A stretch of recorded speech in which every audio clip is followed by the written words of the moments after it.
These are the core principle and action steps to scale any online business in these 6 pillars. Okay, so I'm gonna share with you these more in depth within my newsletter, but for now, I'm gonna give you guys an overview so that you guys know exactly what to do in order for you guys to scale your business. Now, if you are a one-person business, you want to implement these steps in sequence for you to understand where exactly you are when it comes to launching, getting leads, building your offer, and or scaling that one-person business you have.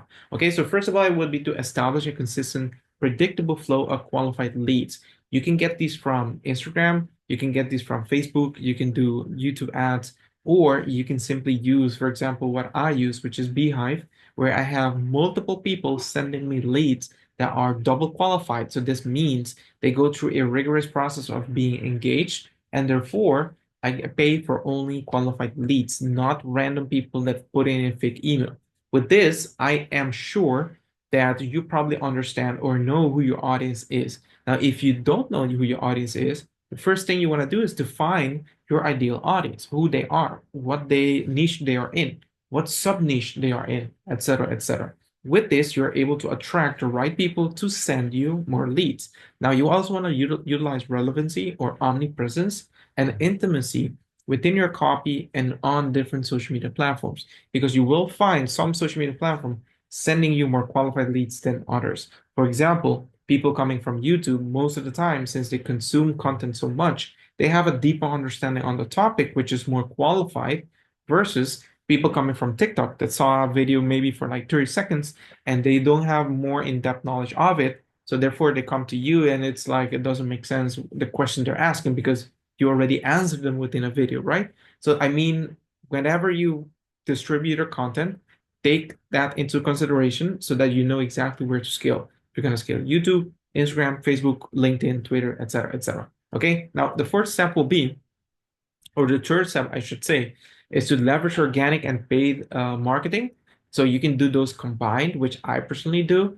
You can also use one of them, for example, starting with organic only, and from there you can build your authority, which leads to implementing automation. So I, for example, schedule out my content like 2, 3 weeks ahead of time, so that I know exactly what I'm gonna talk about within the next coming days. I also have an editor, which the editor is the ones that is going to edit either these long form videos or the reels as well that you see going out.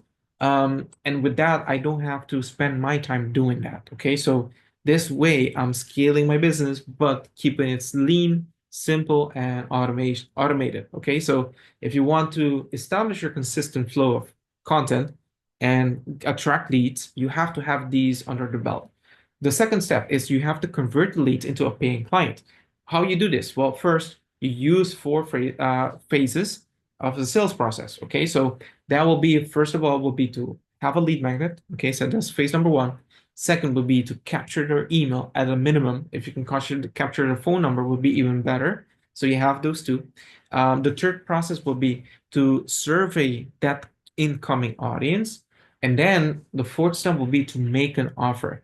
Now, none of those steps are static, meaning you're constantly going to have to optimize them. You constantly have to change them, tweak them, and change many of the copy. Because what you're going to see is that once you integrate these on your social media so that you're going to track leads and get sales from social media, you're going to also see you have to cater the copy to fit the different type of audiences coming in.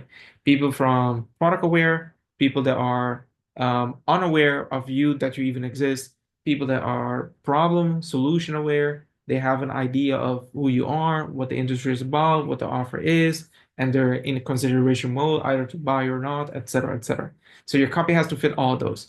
And then you're going to build a value-driven sales funnel, meaning at the beginning, what I just explained to you. So you have a lead magnet, email capture, then you have a survey, then you have an offer. That is your sales funnel. But that later on, I will also discuss about the flywheel, because the sales funnel is from social media going into the sales funnel, which is kind of like a cone, and then it comes into a wheel of constant promotion. Now, I'm not talking constant promotion in the sense of promoting every single day, but I'm talking this promotion of every single week you have a different offer going on. But I will explain that more in detail in a different video. So the third step, once you have that dialed in, is about offer scalable and high value products. Okay, so you want to make sure that your audience is seeing a different type of products at different type of pricing. Okay, so the structure of product for long-term customer engagement. Okay, so you want to understand that the product is not based on a static thing that you're creating, but it's thing that's transforming. Within that is that when people buy it, people can see that every single week, or maybe every single month, or maybe every single quarter, you are updating the offer, the product that you sold them. When you see that, most of the time, it pushes people into not only engaging in the sense of giving you their feedback of it, but also people want to stick for the long term. Even if their period that they purchase a product for ends, they still want to buy it again because they know you're constantly adjusting, you're adding stuff to it, and they're receiving perks, etc., etc. Okay. The other thing is that you want to ensure the product market fit is testing and being reiterated based on the customer feedback, as I just said, because you have internal surveys or you meet with them on a weekly or bi-weekly basis. And then you have an automation systemized product because, again, you want it to be automated. You don't want to hand one by one, but you want to make sure that once people pay, they get access. If they give you a survey, you update them, etc. So you have to build like a system. I have all of this combined with Beehive and WAP, and then combine these two together so that one communicates with the other and one pushes into the other. So meaning when I have polls, it goes into the WAP. When I have within WAP the offers, I have surveys that is on Beehive, but within WAP. So once they give in their feedback, it goes back to Beehive. So I can see who's giving me their feedback, from which email it came, etc., etc. Okay, so the fourth step we want to implement is creating a business that runs without over reliance on you. Okay, now if you look at many coaching out there, done for you services, etc., most of them build a business where you have to be 100% involved in it. Meanwhile, if you hire a team, still you're going to have to look at tracking sheets and dashboards and all those things. Meanwhile, if you keep your business simple, you keep your business simplified, you keep things very minimal, you'll be able to develop a better standing or operating system so that you can function in a much more efficient manner. So you only hire 1 to 2 person that's focusing on the main strategic and KPI or income producing activities. Meanwhile, you can focus on projects and or any other thing that's gonna bring in more cash for you. So it might be client calls, it might be the workshop, it might be a challenge, it might be high ticket offer, whatever it is that you are trying to sell. And then you want to continue optimizing this as you go. Okay, so the last 2 steps I can share with you that probably might be more helpful will be to 5, maintain a financial stability and make data-driven decisions. This is to keep yourself on track, especially when you have revenue and expenses. You don't want to spend everything up front, but at the same time, you don't want to just hoard everything in the bank. You want to make sure you have a balance of which you're reinvesting a portion within the business so that you can keep driving those leads, keep paying out referrals so that people bring you more people.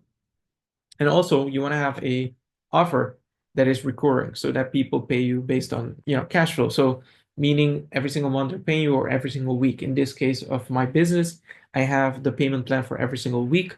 So if people want to consistently work with me, it's on a weekly payment pricing system. It's not on a monthly payment system. So that means every single week I have cash flow coming in. By the end of the month, it's much more larger than normal.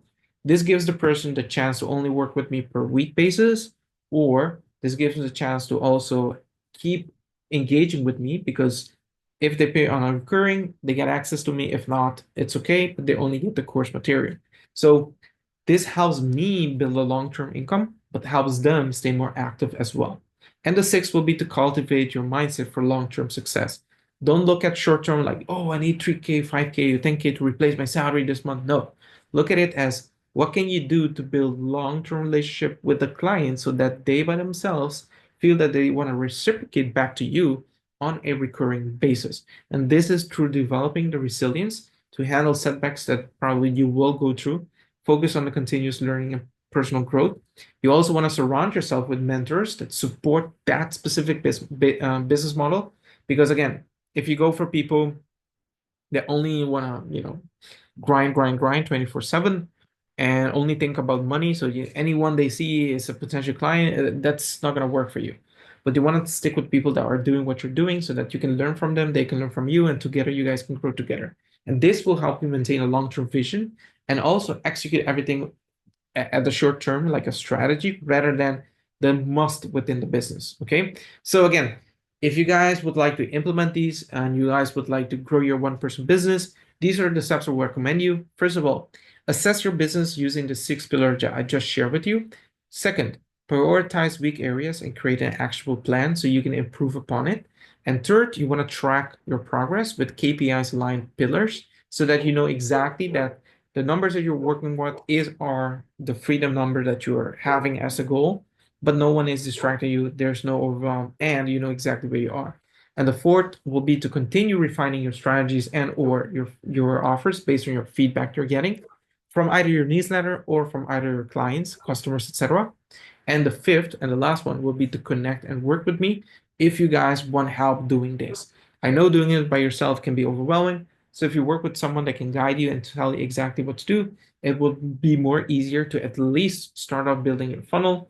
And after you have that producing leads and or selling an offer, that's when you focus on the flywheel, which is the flywheel that the thing is going to increase the CLTV, which is the customer lifetime value, which means for every $1.50 or $2 you spend on a lead, that flywheel is going to turn it into maybe 100, 200, or $1,000 per lead. Okay. I appreciate it very much, guys. I'll see you guys on the next video. Look forward to see you guys as well in the newsletter community. Take care.